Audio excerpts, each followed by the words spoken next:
KKHT wants you to meet three of the classiest guys in real estate. I am Chris Kelso, the maestro of mortgage. I am Rob Cook, the godfather of real estate. And I'm Joe Orsack, the king of credit swing. And together, we're the Real Estate Rat Pack. Much like us, real estate right now is smoking hot. So whether it's buying, selling, or owning, you need to check out the Real Estate Rat Pack. They're here to take your calls and answer your questions live. Call now, 1-800-808-5548.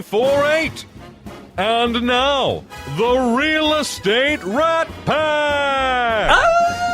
Hi, good morning, call. everybody. That's a good...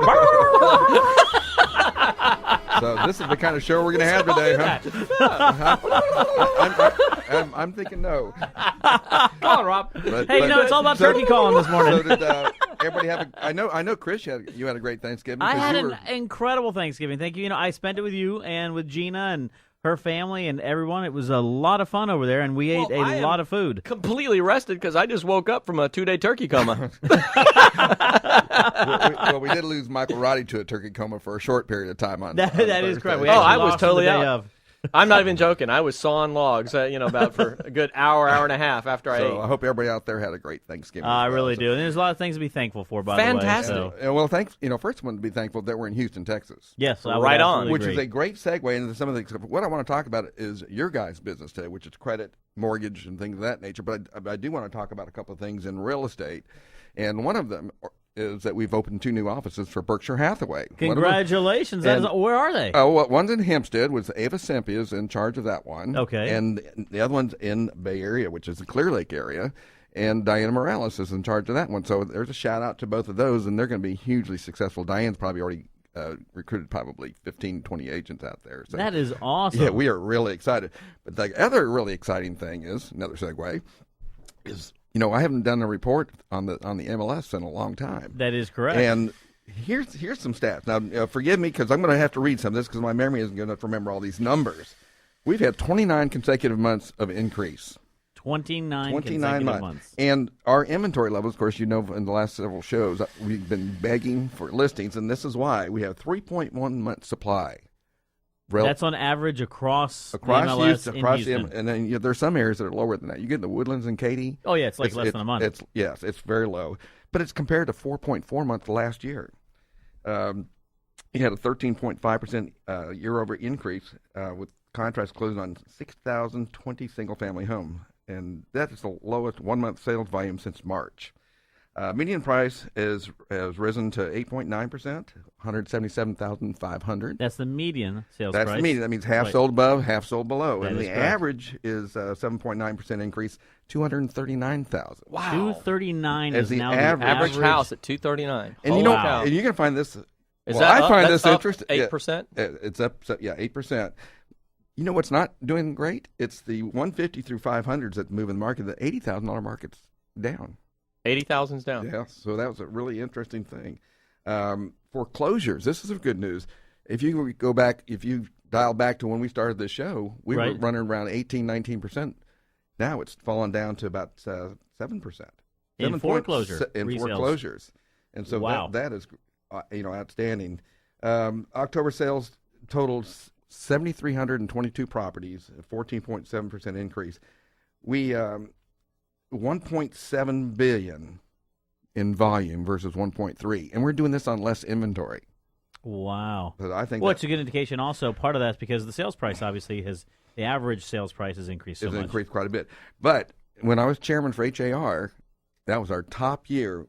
For the whole year, we did $16.6 billion. So we've already topped the best year we've ever had. And we're not done yet. So obviously you should be chairman again. Yes. Well, That's what I hear. Interestingly enough, as soon as I got out of there, the market tanked. It all went to pot. We knew there was a reason you were there. It's your fault. Anyway, but I thought these were incredible statistics, and this is what to be thankful about being in Houston, Texas. I would Yeah, absolutely thriving agree. market. I mean, you look at some of those numbers right there. Let's go to the foreclosure market. One of the things I have seen that there haven't been as many investors in foreclosures that I've been financing recently, and mainly because, number one, I think a lot of the shadow inventory that it's still available on the banks haven't released it, or what they have released they don't have anymore right now. I prefer to look at it and see is the following. We're just not getting borrowers that are defaulting on their mortgages like they used to. Now I hate to say it because some people are going to come back and say, oh, well, all these regulations and changes what caused it. Well, no, I don't think it was as bad as what everyone said it was at the very beginning. I still go back to it, the fact if you look at the market, whenever we are in 2008, whenever you look at the statistics nationwide, it was something like less than 4% of the subprime market was actually defaulting. There is no way you can have less than 4% in your industry default and create what happened on a global scale is what we ended up doing. I think a lot of it was people just didn't know what to do. And so they panicked, they did nothing, or they did all the wrong things, and that's kind of what happened. Of course, if you dial back to 1999 when Clinton signed into law about subprime loans and making it capable, and then they were threatened, if you don't put these loans out, we're going to close your business down. So they said, okay, we'll put out subprime loans. And then the reason that you don't hear a lot about that is because it was a Democratic president, but it was a Republican Congress. So both sides there's a lot of equal blame, culpability going around for both sides. So, but this is a great segue, Chris. And you and I were talking during the week. In fact, we had a long conversation about CFPB, which is Consumer Finance Protection Bureau. Absolutely. And what's that going to mean? I think it's January 14th is when it's going to take effect. Is that correct? Well, the qualified mortgage rules are as of January 10th. Okay. So you have something out there right now called QM, and getting back to CFPB, so CFPB is what ended up happening is they ended up forming the CFPB, which is the Consumer Finance Protection Bureau, to basically take a hold of a lot of the other agencies that had a lot of other laws, et cetera, on there. So, it put together really, and it said, okay, let's go ahead and take some of the responsibilities from the Federal Reserve and the FTC, which is the Federal Trade Commission, and the FDIC, and the National Credit Unions Administration, and even parts of the Department of Housing and Urban Development. Let's take some of these rules and regulations, put them all into a single entity, and have that entity now sort of regulate everything. But they didn't get rid of the entities that they're covering. No, they did not. But what they did, a lot of the financial responsibilities, a lot of the laws and implementation, a lot of the fines and auditing, et cetera, now falls under CFPB. They did create about 1,200 new jobs. They absolutely did. They actually did. Government does not create jobs; it creates overhead. Just saying. And what's interesting, you didn't detect is, the sarcasm in my voice there, Rob? Actually, I just want to be abundantly clear. And what's interesting is that they actually put a lot of different companies under these guys' microscope, So you've got credit unions and security firms and payday lenders and real estate operations, such as myself, for example, foreclosure and relief services, debt collectors. And one thing that's come out, they've said, is their most pressing concerns are mortgage, are credit cards, and our student loans. And that's where they're going after the first. That is the first area of opportunity they're going to go after, and they're going to start regulating heavily. They're going to start fining heavily. They're going to start auditing pretty heavily in those industries. Let's talk about the QM. What does that mean to anybody? Well, what they've actually done, Let's, I was going to say, here, putting it in a very practical sense here, we're right up on the end of the year. That's coming up at the beginning of the year. So let's paint a scenario here. Right. Families out, November, they make the big decision, hey, let's buy a new home for the family for Christmas. Like if you and Kim decide to buy a new home. Yes, similar to that. It had to come out during Similar the to show, that. Joe, again. You knew that. It's like a reoccurring theme here, I swear. So We're working on it, Kim. We're working on it. Yeah, and she reminds me every Saturday when I come home. She's like, I heard that on the show. Anyway, so they're out. They say, let's buy a new home for the family for Christmas. They shop with a bunch of different builders. They go around, and they pick something out. They get all the details in, and now they're ready to launch, and they start building, and it's scheduled to close in February. They're scheduled to be ready in February. The lending now is going to look very different than the lending then, is it not? Absolutely. I'd actually go back even further and say, where was lending in 2008, where it is today, and then where is it coming in 2014? Because one of the things that we're going to see is we're going to see the qualified mortgage come up in 2014. And it's actually coming, it starts on January 10th moving forward right there. And what QM does, actually, everyone's familiar with Frank Dodd and the act that went along with Frank Dodd and all the changes that have happened in the industry in regards to that. Well, what the QM basically does, it does the following. It creates points and fee caps that need to be calculated when you're doing a loan, right? And so some of those things include 3% rule. The new 3% rule states that you cannot have more than 3% worth of qualified fees into a mortgage nowadays, okay? And it's going to be pretty interesting because this is actually, right now, the way the definition is, going to impact a lot of companies who had affiliated business arrangements with mortgage companies and title companies and Be like builders, insurance companies, have these builders, relationships. even some of the bigger agencies on the real estate side of things who have these same type of affiliated business arrangements. They're going to be impacted by this. It really, what it does also is it's trying to lower down the effective debt to income ratio. So going forward, individuals who have a debt to income ratio of 43%, okay, or higher are probably not going to get a loan because DU and LP and all these servicers out there are not going to be buying Okay, those. I know what DU is. I want you. Right. Well, Desktop Underwriter actually is associated with Fannie Mae. DU, and LP is actually associated with Freddie Mac. And so what Freddie Mac and Fannie Mae are, obviously, they're the national servicers of mortgages here in this country. Actually, if you look at it, you've got Freddie Mac and Fannie Mae and VA, which is the Veterans Association. You have USDA, and then you also have FHA. I like their beef, by the way. Right. What was that? I like their beef. Their beef is great, Yes. isn't it? But a lot of that's changing. So what's happening is 43% is the new debt-to-income ratio limit. Now, here's what's pretty interesting about that debt-to-income ratio limit.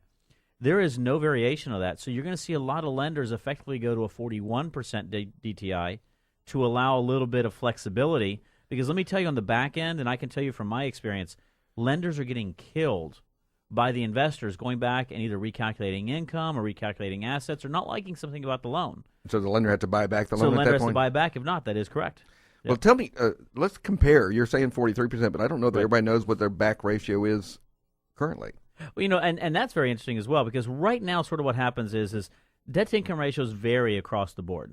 So you can have a 45% DTI with a conventional loan. You can have a 43% or 42% DTI with a USDA loan with a couple of manual overrides to get you up to the 47, 48.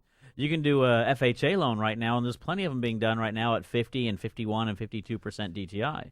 And VA actually has their own way of calculating income. VA to me is the most pure form of calculating income for the purpose of a mortgage. It's absolutely the best out there because they actually have a way of calculating income which we have to use. We have to deduct out of there things like child care and estimation for insurance and estimation for cost of living basically associated with lights and water and all that kind of stuff. But all mortgages right now are going to go down to a 43% DTI. Now, on one side, that's great because let me tell you, the way mortgages are calculated is on gross income. Most people don't realize this, right? So if I earn a gross income of $5,000, but my take-home is $3,500 after taxes and everything else I'm taking, I'm still calculating income off of that $5,000, right? So imagine this. I'm taking 43% of $5,000 when I'm really netting out $3,500. That's a large portion. If you look at it, it's a large portion. So what does that ratio of my end up being? income. Let's say you take out for taxes and FICA and Medicare and all that you take out. Right. What does that ratio end up being? Well, a lot of times, if you're at a 43% debt-to-income ratio, a lot of times your actual debt-to-income ratio after take-home is more like in the 60s. So imagine trying to live on 30%, and that includes everything. Now imagine trying to live on everything else as far as maintenance and water and lights and living expenses, And et cetera. most people like to Right. eat. And then people like to eat, et cetera, right? So I actually agree with the fact that they're actually lowering the debt-to-income ratio because I think it still does bring a more a stronger market. With that said, though, there's a lot of cases in which clients do qualify at the higher debt-to-income ratios because why? You're not using one of the spouses, or one of the spouses is self-employed and doesn't show the income that they truly earn. So there's a lot of changes that can end up being made out there. Well, I remember back in the 80s and 90s, we had when we were doing FHA loans, it was 28-36. 28 to your gross income and 36% to your net income. Right. So, it's actually more liberal than then, and we were still doing loans. Absolutely. And we're going to continue to do a lot of loans right now. Nothing's going to change. The only thing that's going to change is we have to go on a break right now, so we're going to have to actually take a commercial break and then come back and continue these great conversations that we're having. Don't you think so? I think we should leave. We should come back after the Yes, break. absolutely. Let's leave. I won't dance, don't ask me. I won't dance, don't ask me. I won't dance, madame, with you. My heart won't let my feet do things that they should do. Welcome back to the Real Estate Rat Pack Radio Show with Chris, Joe, and Rob. The crew is taking your calls, so dial in at 1-800-808-5548. And welcome back to the Real And Estate we're Rat back. Pack Show. To the biggest show in radio. We have Joe and Rob and Chris in the studio. Joe just got his coffee. Make that your last cup, okay? I'm going to peel them off the ceiling in a minute. Hey, remember, we do take live phone calls here, 800-808-5548. You can call us anytime. If you have a question about buying, selling, or owning a home, especially anything we're talking about today, credit or the real estate market or mortgages, we're here to answer any of those questions. And Yeah, are you dealing with a credit question? Because we can answer that today. Are you having questions about what's happening with the mortgage industry coming up? Because, I mean, at the end of the day, you got to get money to buy the house unless you just saved up a lot in your coffee jars. So, there's a lot to be known in those areas, and there's a lot of changes coming down in the new year. And Absolutely. this is a kind of a side. I love rabbit trails, and this won't be a rabbit hole because we're going to come back. Because I want to. I want to. Yeah, I like ferrets. Is that I had someone called me the other day, and they had a cash buyer, Okay. and they said they called the person's financial advisor, and they Right. verified verbally that they had cash. They had no cash. In fact, the check they wrote for the earnest money didn't clear. Okay. And so when you're out there taking a look at these cash offers, you have the right as a seller to look at their bank statements. Absolutely. And so when you're out there making these decisions, you're looking at maybe one offer that it's a finance transaction, but it's a good borrower and they're pre-qualified or pre-approved, or a cash offer. Make sure it's really cash. Right. And there's nothing wrong. You have, as a seller, you have the ability to go out there and to request proof of funds, which is technically what it's called. I need to see proof of funds. And a personal check for the amount really doesn't qualify as for proof of funds. Well, I can tell you at a closing, the title company can't take more than $1,500 in a personal check. It has to be certified funds, and a lot of them don't even like cashier's checks anymore. A lot of them actually on the larger deals. We have a lot of clients that are bringing $50,000, $100,000, $200,000 to closing sometimes, and they require as a wire transfer. They want to see. They don't even. In fact, I didn't read. I was speaking with a closer the other day who said that she actually did a closing, and someone showed up to closing with a fake cashier's check. Yeah, well, that's the problem. Wow. Yes. On some of these online auctions and things like that, they'll be buying big ticket items like cars and motorcycles, and they'll issue a bogus cashier's check. It's Yes. with our ability to print at home, you can create a lot of stuff, and so wire transfer is probably the best way to do it. Oh, I would absolutely agree. And and the ability to go out there and to request proof of funds on a real estate transaction is absolutely necessary. And that's not really what we're talking about, but I thought Yep. this is a side note because there are a lot of people who are making their decisions based on they think, well, I've got a finance deal or a cash deal, which is going to be better for me. They often offer the cash deal. Been financing, if they're a good borrower, it's not going to take but 2 or 3 weeks. And you know why? I mean, because here's one of the things also, because we still see this, right, is there's a big difference between pre-qualifying and pre-approving somebody. Qualifying is not running credit, and let me tell you, I mean, it still happens to me. I mean, this happened to me just the other day. So, typical thing I do, I take a loan application, and I request tax returns and paychecks and proof of funds, basically. So I request, how are you going to have enough money to close? And so we got all this information, and client looked absolutely fine. On my side, looked absolutely fine. So then we go through, they sign a contract, we meet with the client, we have them sign their loan application, loan disclosures, we get everything done. We process something called a 4506T. 4506T is what validates the tax returns, right?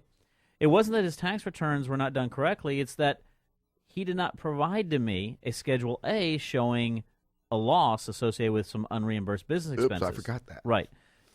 So when I looked at it originally, everything looked great. I saw the first 2 pages, didn't see anything, but when I actually ran the 4506T, it popped up some unreimbursed business expenses that I now had to count against the file.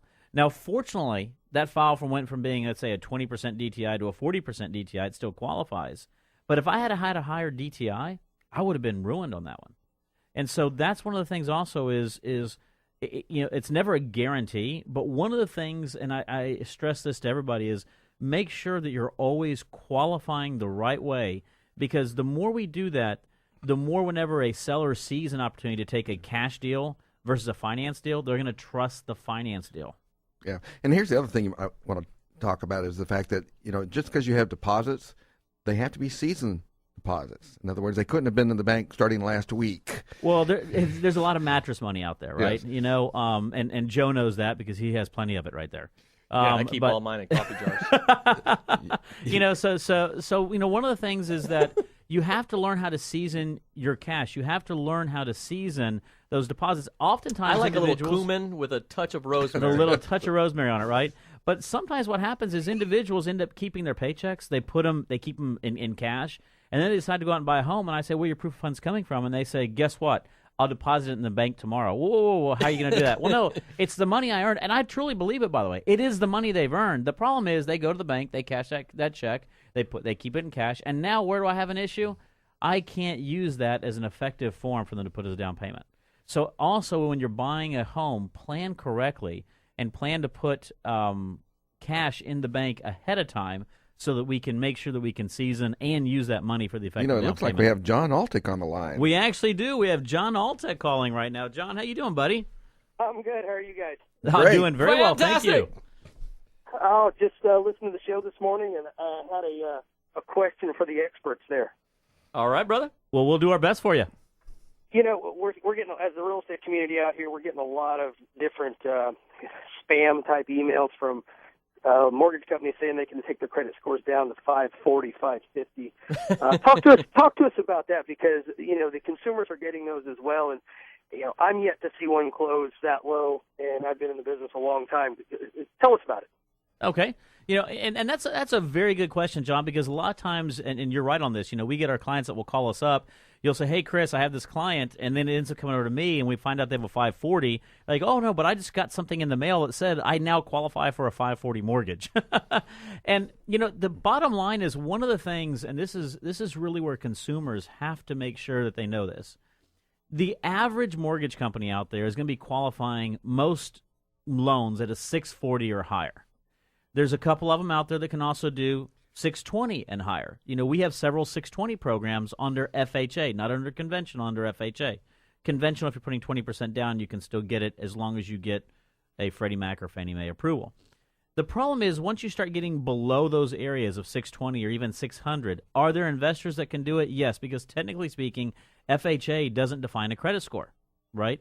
So unfortunately, though, what happens is that a lot of times the box and the qualification that these lenders put for an individual to qualify for a mortgage at a 540 or a 550 or a 580, if they could qualify for all those items that they put in there, they would not have that credit Exactly. score. You can't be late on any payments for 2 years. You have to have a qualified 12-month institutional VOR. You have to be able to put 10% down. So if you had all this stuff, guess what? You wouldn't have a credit score of a 550 to begin with. We take all the way down to a 380. You just can't have any lates, any collections, any foreclosures, bankruptcies, recent lates. You can't be over on your debt for the last 48 months. But That is correct. we'll take a 380. But we'll take everything. So, the one thing, and John, hopefully this answers the question a little bit. The one thing I tell everybody is, are there lenders out there that can do it? Yes. The probability of closing is very small. And remember one thing to all of our listeners, what John's asking us for is, oftentimes they're basing it on volume. They want to get 500 loan applications to be able to approve 10 people. So a lot of it's that marketing to say, get out there, get going. And the other thing is, and because I hear this all the time, is the philosophy also a lot of times is, if I can technically market it because I have a program, even though if I can't get it qualified, then I can work with that client and get them through the process over a longer period of time and build my pipeline. That is correct. So that's a lot of times what you see as well. I'm just going to say, it's at the end of the day, those offers, I hear them all the time as well in my industry, because people end up coming to me because they went to someone for that. And they'd like to get to a 540. Yes, yes. And at the end of the day, it's always one of those things. It's the old adage: if it sounds too good to be true, it is. There's all the stuff Chris just touched on is so true. Bottom line is, get to a healthier financial profile, a healthier credit profile. Talk to a doggone credit expert, not to someone that spams you on an email. We say it on the show day in and day out. Work with experts. So, hey, I got a spam email. I'm ready to go now. I also got a deal from Microsoft that said I was gonna, if I shared this email 1,000 times, I was gonna get paid. So I got that working. So I'll have my down payment. Well, that's okay. I've got money coming out of Nigeria coming in next week. Yes. I tell my agents they really need to, make sure we've got pre-qualified buyers out here. But a lot of these folks are calling and saying I'm pre-qualified because they think they can get a 540 or 550, and we really got to do our homework on it. Make sure that we're out showing houses and putting offers in on people that are definitely going to buy a house. Well, John, let me ask you: do you ever take anybody out if you hadn't had them go through a process with a mortgage company? Absolutely not. It's unfortunate because I know a lot of people do, and it's a time waster. I've always used the term for both sides. If you're going to drive folks around that are unqualified or are not pre-qualified, you might as well go drive a hearse because it's kind of like driving a dead body. Wow. Wow.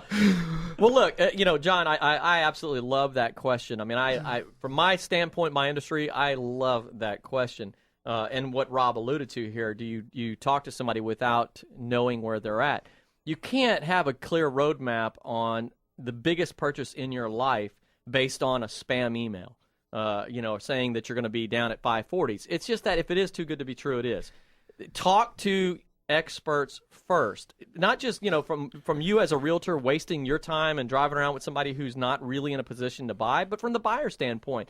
Every minute that they're spending driving around in a car with some poor realtor that was, silly enough to get into the car with them based on the idea that they could qualify at a 540 or 560, it's wasting everybody's time involved. Yeah, I want to make that point is that it's no point in getting a buyer, married to a house they're in love with and they can't qualify to buy it. It's just not. Improving their credit, which is what they're going to have to do. Right. Is a time-based process. It is not going to happen overnight. All the false ideas of getting it fixed in 30 days, which we'll talk about when we come back from break, that's a pipe dream. It's going to take time. And the time that they spend out there looking at houses and getting their hopes up before they're really going to be in a position to buy is wasting their time. It's a disservice to them. And again, we talk about pre-approve. Get with somebody, get with a professional, get it pre-approved. Absolutely imperative to do so. Hey, John, man, you're a great friend of the show. We also are a big proponent of organizations and companies such yourself. Let us know how we can reach JLA, if you don't mind. Oh, no problem, guys. I appreciate it. We service the Northeast Quadrant primarily. We got agents all over the city. You can get in touch with us at 281-744-2611 or catch us on our website, www.jlarealestate.com. John, thanks a lot, buddy. Hopefully we answer those questions for you. Thank you. You guys take care. Great show. Likewise. Thanks a lot. Keep on listening there. And those are great questions, as usual. Hey, I hear music. I hear music as well, which means we'll be right back after a word from our sponsors. I've got the world on a string, sitting on a rainbow. Got the string around my finger. What a world, what a life, I'm in love.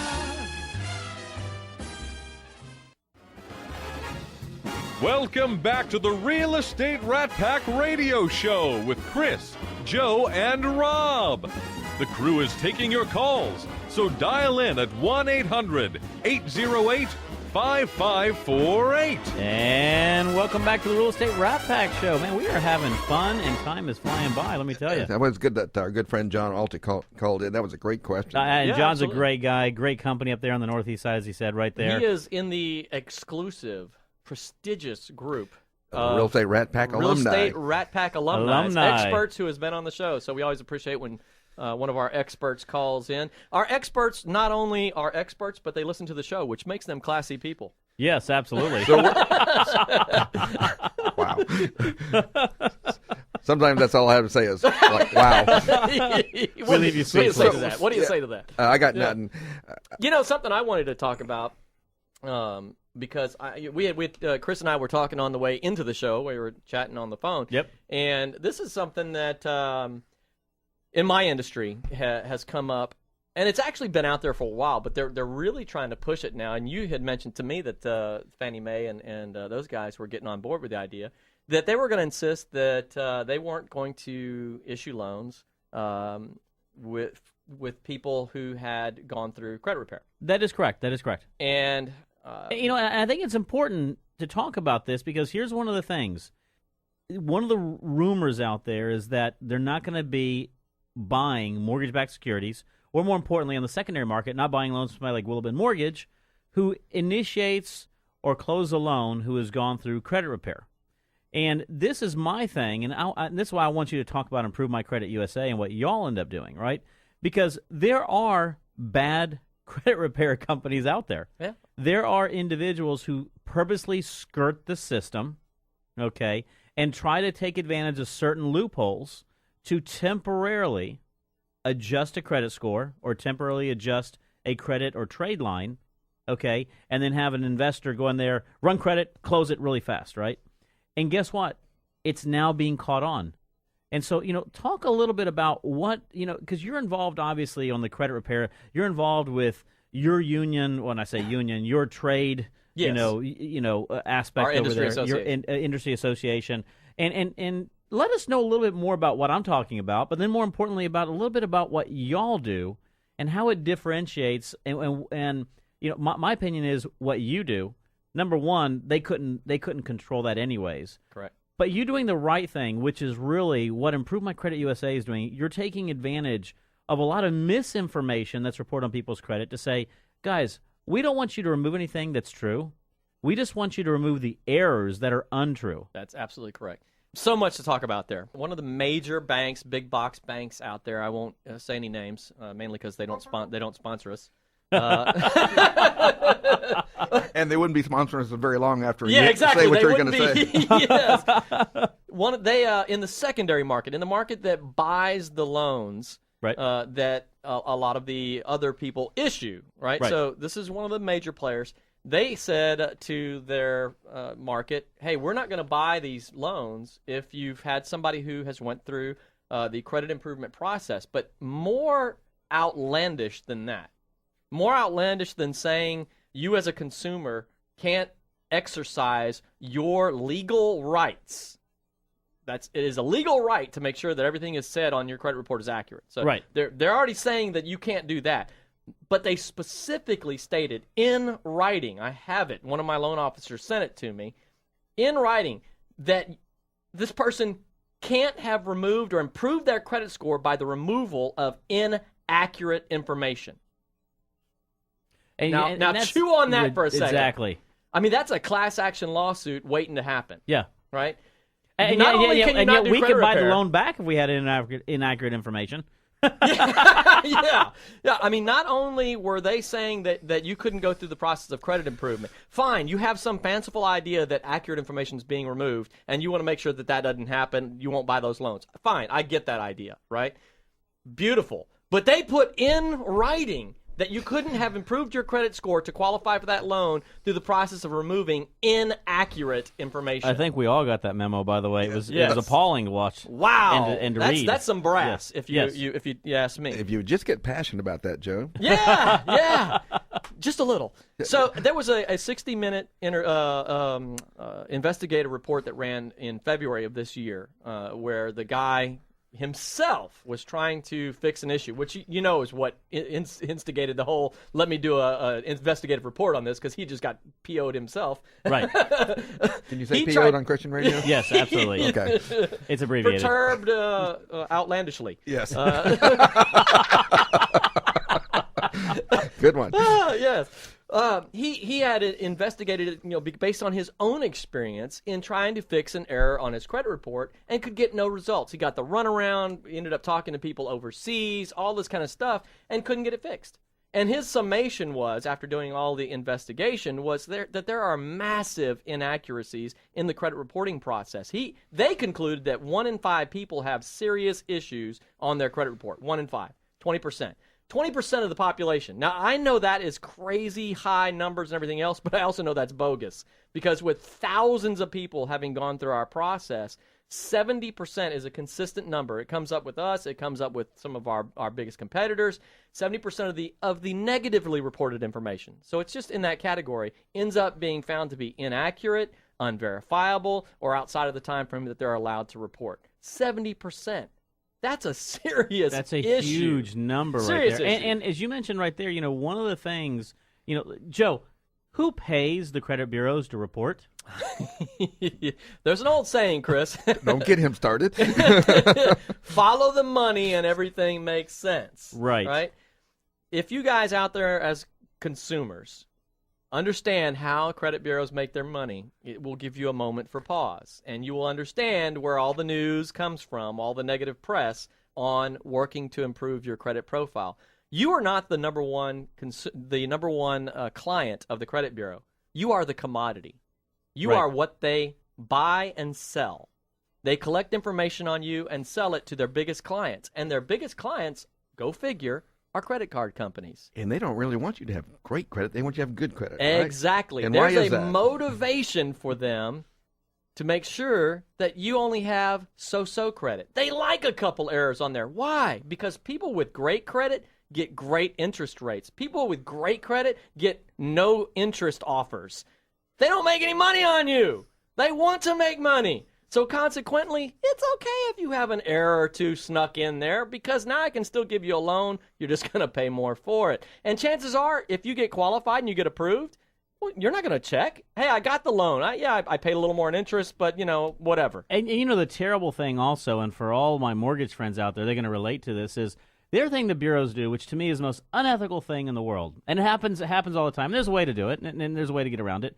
But every time I go and I enter in somebody's credit to be checked for effective purpose of a mortgage, that bureau then turns around and sells it to other people to Absolutely. say, this individual just got through inquiring about a mortgage. Absolutely. By this company, by the way. And so, it's the most unethical thing in the world. And people out there, they need to know this, is, your information is being shipped and moved and sold and reviewed all over the place and sold to a lot of different people for purposes that you don't even know of. I had a client just the other day said, hey, Chris, you ran your credit, you did a loan application for me, and then I got 5 phone calls from 5 different mortgage companies the very next day. I'm going to say something here that is probably going to be, especially on Christian radio. The door is unlocked, so we can't. We're going to make a run for it.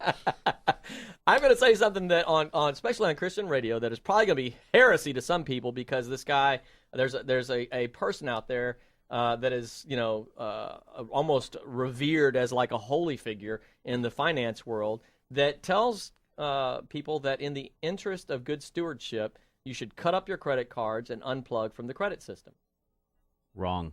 I'm sorry. I'm ordained. I can talk scripture as well as anybody. I would love the opportunity to sit down and have the conversation, what it means to be a good steward, especially in America that's such a credit-driven system.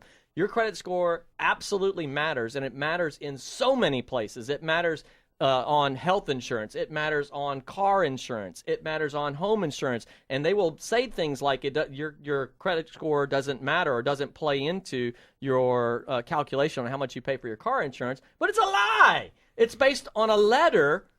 So they get A through Z rating of your overall credit worthiness. And that letter is based on your credit score. Wake up, people. So in the interest of good stewardship and what it means to be biblically sound, in my honest opinion, you have to pay attention to what your credit score is in America, and it behooves you to know how the system works. Understand the process, people, and if you don't, sit down with a credit expert so you can. I don't advocate being in debt. I agree with 95% of the other stuff that this person promotes. Be debt-free. You're a slave to the lender. Be debt-free. I'm all on board to that, right? But understand how credit works so that you can use it to your advantage and be a true good steward of your finances. And you're right, because I have people come to me and say, I follow this individual, who we all know, very famous individual out there, and says, the only problem is, though, he's now telling me I've saved up my 20% down, I need to get a mortgage, but I don't have any trade lines. Yes. And my first question is, well, why not? Well, because I'm told not to carry any debt. Well, the problem is, with no trade lines, there is no way for me to rank your credit worthiness. Chris, I have a solution. Just pay cash for your house. It'd be so much simpler. Yeah. So much easier, right? Yes, just pay cash. Of course, Chris wouldn't be here today. Exactly. You know, I mean, But you're right, though. I mean, that's the That's- only that's basically that's the what he's answer. trying to go to, and you can't effectively do that. You can't not establish credit and expect to go get a traditional loan from anybody. look, not only can you utilize the credit system, not only can you make sure that you're debt free, but you can profit in the process. Right? Right. If you use the credit system wisely, trips can be paid for, cash back. There's all sorts of different offers out there if you're smart about how you use it, right? Being ignorant of this system and cutting up the cards is no excuse. You know, right? I took a class from Joe this last week, and I actually learned some new stuff. And talk about some of the, when they're talking about trade lines. Well, you know, I've got department store cards. Tell them Oh, what can Lordy. happen on those things. I we have know, enough time? I know. Yeah, I know. We're looking at breaks already. I know that you know, in the time we have, I can't get into it. But there's so much reason why we as good stewards of our finances, to become educated on how credit works. It impacts so many areas of your life. You may not have gotten a job promotion and didn't even know it because your employer checked your credit. Right? Unplug from the credit system and see how that works out for you. If you're in an industry which is becoming more and more pervasive, I know a small business owner that they didn't promote people into management without checking their credit. Right? Right. Now, if that system has 70% errors and you're following the idea of unplugging from it, you are being a bad steward. Well, That's my impression. Also true when you're looking for a job. Yeah, They're going to check your credit. Absolutely. So when we come back from break, I definitely want to answer that question for you. Yeah, That's as what people can do who unplug, then need to replug into Right, the system. absolutely. I think that'd be really valuable information. No, and I would agree because, you know, one of the things, unfortunately, a lot of information out there, and people need to understand how important it is to establish credit, establish the right credit, and how that can truly impact your life going forward. But also understand that a lot about establishing credit is also about good financial management. We'll talk about that Absolutely. right after this break.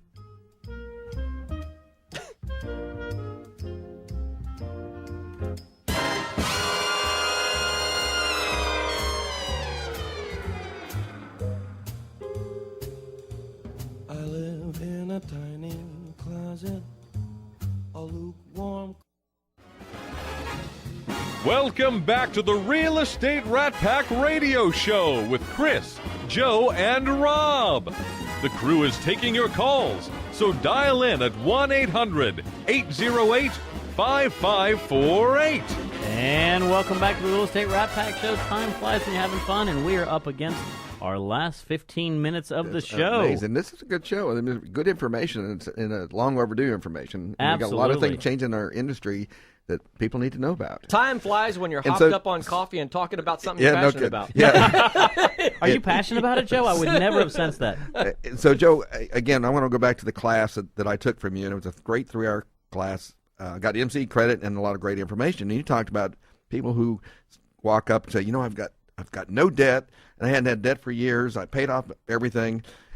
And you look at them and go, oh, you need to establish something. So talk about that piece, and then talk about that department store card. Yeah, absolutely. How can you be smart? How can you actually, you know, there's a scripture that says, be wise as serpents and gentle as doves. And the comment I made in that class was, the credit system is a serpent. No doubt about it, Yep. right? So it behooves you to be aware of how the serpent works so that you can operate within that system and be gentle as a dove in the process, right? Not be a slave to debt. I am absolutely on board with being debt free, so that when God moves in your heart and gives you the unction, to use an old school word, to gives you the unction to move in support of a ministry or something, that debt is a slavery. It keeps you bound so that you can't do those things when God prompts. So let's not confuse this. I am absolutely on board with being debt-free. So how do you operate with this in the system? Make sure that you have a good credit score, and then use that credit responsibly. Couple quick points. Stay away from department store cards, guys. As you're out there shopping and they say, you know, hey, 10% off if you sign up for this credit card, blah, blah, blah. Forget all that stuff. Stay away from that. You don't need the little department store cards.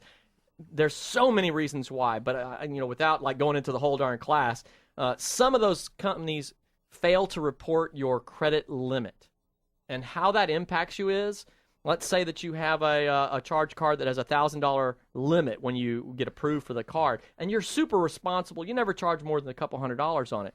They don't report the limit. They just report your high spending as your limit. So you never spend more than $200, and this Christmas you spend $190. You're in great shape.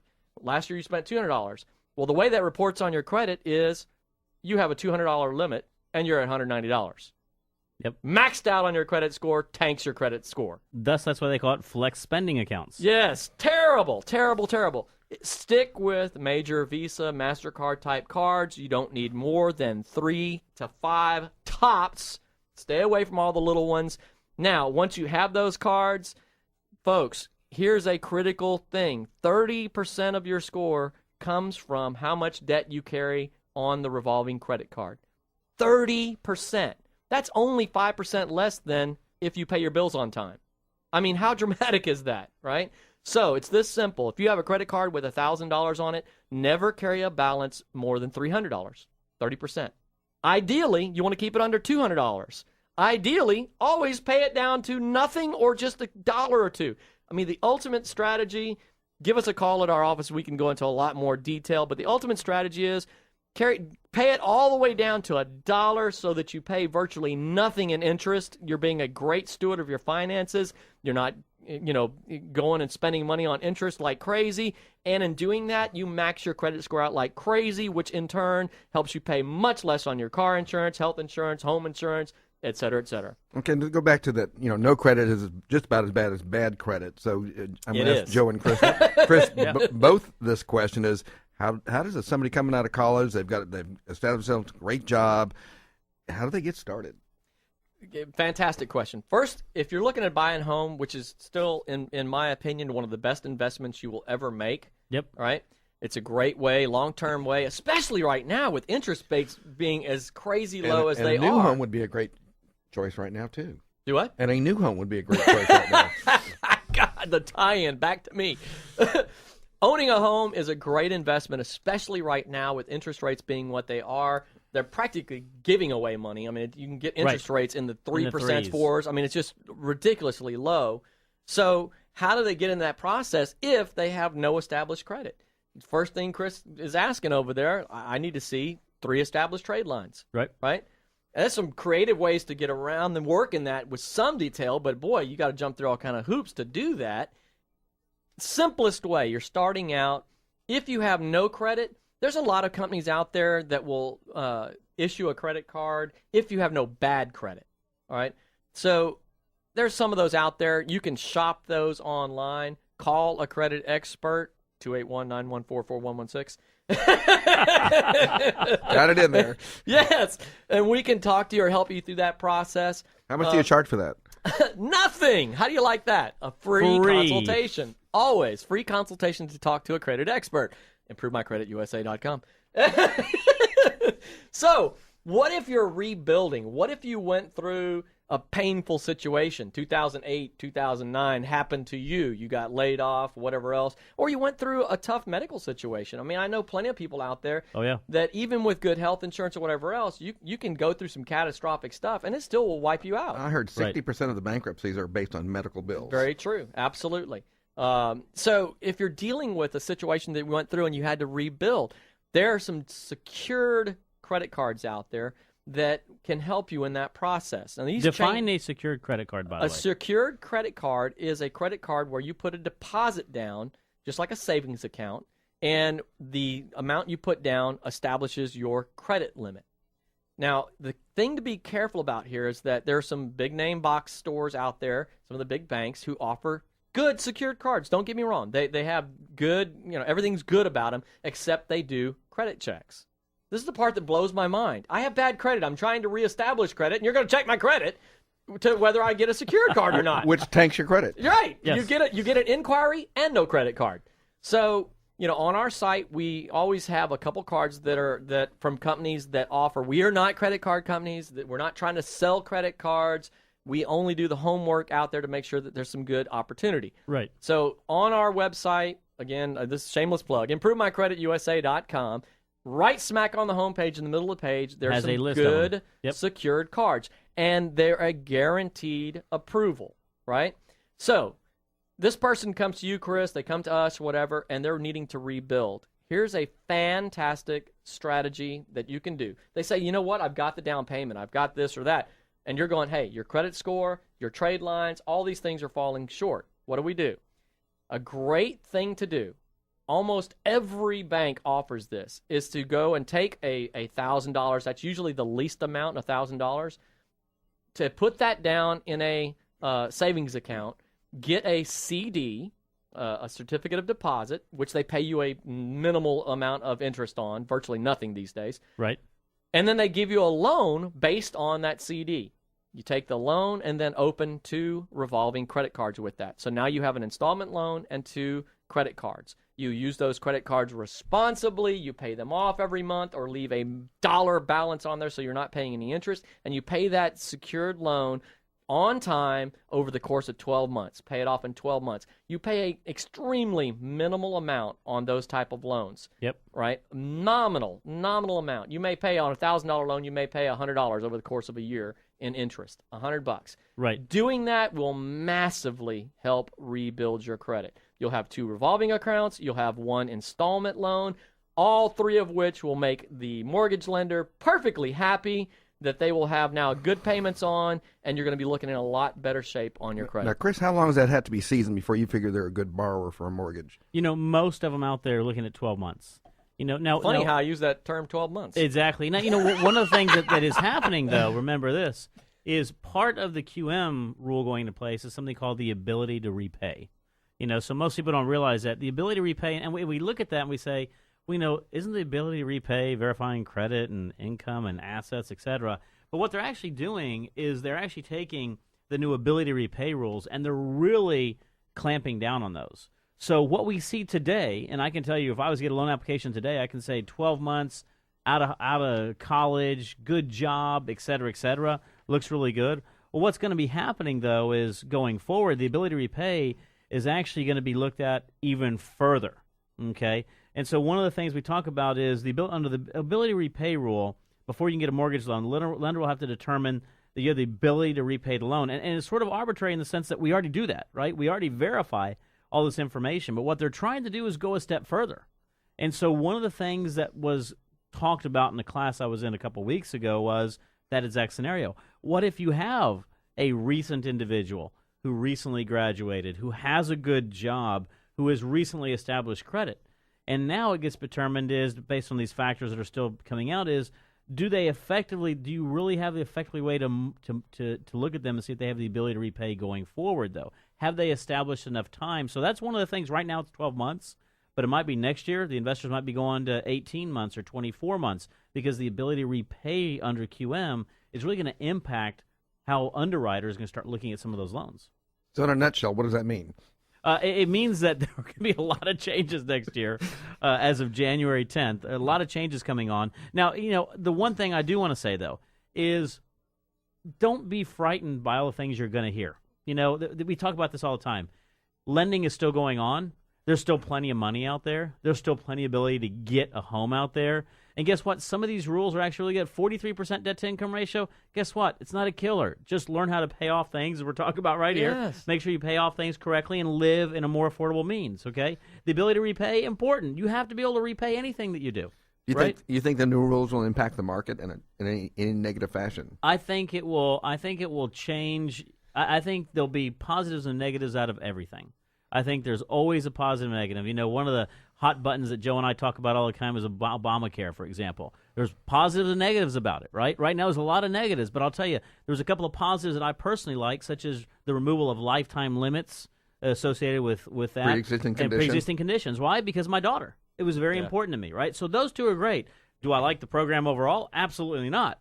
You know, so exact same thing. Do I like overall what they're going to be doing? I think we're going to have a lot of unintended consequences on these changes, but there are changes coming. Chris, I can say this without bias. Well, I know I'm biased, but I can say this honestly. I can say this honestly that on the show we say work with experts. I can say without bias in this statement, I know you're an expert at what you do.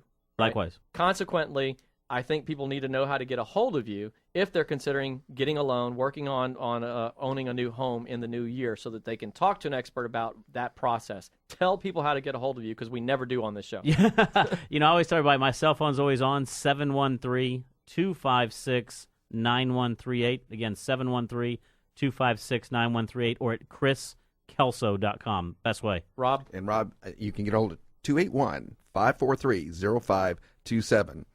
And in closing, ImproveMyCreditUSA.com. ImproveMyCreditUSA.com for a free consultation. And I'll tell you, I use you all the time. Great stuff. Until next time, we're out of here. And you've been listening to the Real Estate Rat Pack. The question is, who's Frank, who's Sammy, who's Dean, and who's the other guy? Chris is Frank, I'm he's Dean. Dean, and I'm Sammy. Yes, is that right? Yeah. So tune in to the really big show every Saturday at 9 a.m. right here on 100.7 The Word, KKHT.